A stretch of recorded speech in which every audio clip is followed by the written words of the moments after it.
여러분 오늘 본문 14절에서 보니까 주님께서 이렇게 말씀하시네요. 멸망에 가증한 것이 서지 못할 것에 선 것을 보거든, 서지 못할 곳에 선 것을 보거든 그때 유태에 있는 자들은 산으로 도망할지어다. 종말에 대해 주님께서 말씀하시면서 멸망에 가증한 것이 서지 못할 것에 선 것을 보거든 말씀하셨습니다. 이 멸망에 가증한 게 뭔가? 1차적으로는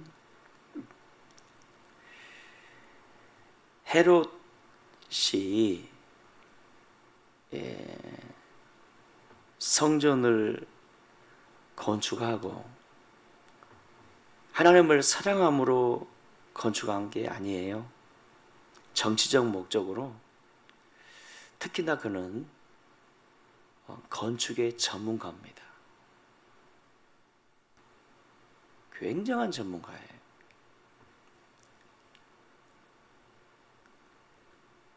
과시용이기도 하지만 유대 백성들이 하나님의 성전을 사모하고 사랑한다는 걸 알고 어마어마하게 46년 동안, 왕이 46년 동안 전을 건축했으면 얼마나 화려했겠어요.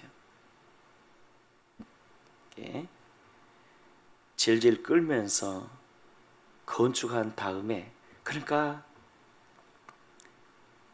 그걸 모르고 유대 백성들이 막 좋아라 했지요. 근데 문제는 성전을 건축하고 나서 그 성전 마당 가운데다가 로마 황제의 우상을 떡하니 세우는 거예요. 그러니까 이 성전이 결국 하나님 아버지 것이 된 게 아니라 로마 황제상이 되어버린 겁니다. 황제 것이 되어버린 거예요. 이 성전에다가 여러분 우상단지를 떡하니 올려놨으니 얼마나 유대인들이 충격을 받았겠습니까? 이 멸망에 가증한 것이죠. 그래서 바리새인들이 있죠. 여러분, 우리가 생각할 때 바리새인들은 지옥의 자식, 교만한 족속들이라고만 생각하는데요. 사실 알고 보면 얼마나 신앙이 좋은 사람들인지 몰라요. 어쨌든 율법적이지만.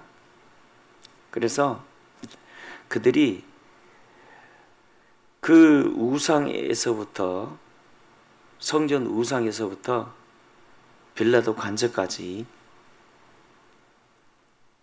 모두가 겉옷을 벗고 목을 내는 거예요. 줄줄이 무릎을 꿇고, 그러니까 수천 명이 무릎을 꿇고 그 우상에서 관저까지 웃옷을 벗은 거예요. 목을 내놓은 거예요. 우리의 목을 자르라고 데모한 거죠. 우상을 치우지 않으려거든 우리의 목을 자르라고. 이게 이제 멸망에 가증한 겁니다. 그렇다면 하나님이, 여러분, 왜 성전을 이방 족속들이 파괴했음에도 그것을 허락하셨는가? 그거예요. 이방 족속들이 성전을 파괴해도 그것을 허락하신 이유, 여러분, 완전한 것이 올 때에는 그림자가 필요 없잖아요. 구약의 모든 성전은, 하나님 만나는 장소인 성전은 예수님을 가리키잖아요. 그럼에도 그들은 여전히 성전 예배를 사모하고 추구했어요. 그러니까 하나님이 물리적 힘을 동원해서 그걸 파괴시킨 거예요. 왜? 진짜 성전 대신 예수님이 오셨잖아요. 여전히 성전 예배를 주장하면 안 돼요. 그건 이제 무너져야 돼요. 지금도 봐보세요. 지금 예루살렘 성전이 세워진 자리, 그곳에 뭐가 세워져 있는지 아세요?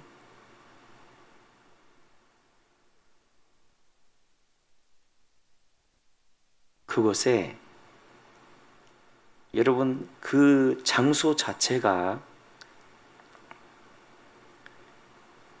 이게 참 이것 때문에 맨날 이렇게 이스라엘과 이 아랍 사람들 간에 싸우냐면 이슬람 사원이 세워졌잖아요. 왜? 하나님의 힘이 없어서가 아니에요. 성전 대신 예수님이 오셨는데 이 성전 예배 폐해진 거예요. 그래서 하나님이 그 터를 아랍 사람들에게 허락하신 거예요. 이렇게. 자, 멸망에 가증한 거. 그런데 두 번째 의미가 있습니다. 전지전능하신 주님께서 멸망에 가증한 것이 거룩한 서지 못할 것이 선 것을 보거든 도망하라. 산으로 도망하라. 두 번째, 이 멸망에 가증한 것이란, 여러분, 예수님 십자가에 못 박혀 죽으시고 자기 백성들이 죽이셨잖아요. 죽이시고 막 죽일 때, 만약 네가 그리스도라면 그 피값을 우리 후손에게 받으라, 이래 말이잖아요. 근데 그들이 이제 예수님 돌아가시고 약 30년 후에 그 예루살렘에 로마의 티투스가 군대를 이끌고 쳐들어오잖아요. 근데 로마는 항상 그 한 나라를 정복하고 성을 정복할 때 맨 앞에 앞세운 게 뭐죠? 깃발이에요. 로마 군의 깃발. 높이 세운 로마의 그 깃발 부대 있잖아요. 이렇게. 이게 바로 멸망에 가증한 것입니다. 그러니까 혹독한 시련과 고통이 다가올 때 도망하라는 거예요. 예루살렘에서 도망하라. 그러나 이스라엘 백성들은 성전 문을 꼭 닫고 그것만을 고수하다가 다 죽었는데요. 그들이 로마인들을 자극해서, 로마인들이요, 그때 당시 아이들 있죠. 아이들 하나까지 쳐서 죽인 거예요. 그러니까 멸망에 가증한 것이란 심판의 때에, 고통과 재앙의 때에 그 재앙의 깃발, 로마의 깃발이 올려질 때 얼른 도망하라는 거예요. 얼른 도망하라. 산으로 도망하라. 지붕 위에 있는 자는 그 가지러 가지 마라 이거예요. 우선순위가 뭔지 똑바로 정신 차리고 빨리 도망하라 이거죠. 깨달으라는 거예요. 그런데 중요한 건 오늘 이 시대입니다. 오늘 이 시대. 전지전능하신 주님께서 오늘 이 시대에 우리에게 주신 본문을, 여기 14절을 통해 우리에게 주신 핵심 메시지가 뭔 거죠? 멸망에 가증한 것이 서지 못할 것이야 선 것을 보거든 산으로 도망하라. 이 시대에 우리에게 주신 메시지가 뭘까? 자, 여기서 멸망에 가증한 것이란, 여러분, 이 시대의 성전이 뭐죠? 우리가 성전이잖아요. 이 시대 성전은 우리잖아요. 우리가 성전이잖아요. 주님 우리 마음 안에 계시잖아요. 그래서 멸망에 가증한 것이 서지 못할 것이여 선 것을 보고, 무슨 말이냐면 우리 마음이 비진리로 미혹되거나 우상이나 죄로 미혹되어서 믿음을 잃어버릴까 염려되거든. 산으로 도망하라. 여기서 산은요, 이스라엘 백성들에게서 산은 고통과 문제가 산입니다. 또 하나 하나님이 산입니다. 그래서 사랑하는 여러분, 우리 마음 안이 세상이라는, 언젠가부터 주님보다 세상이 더 좋고, 언젠가부터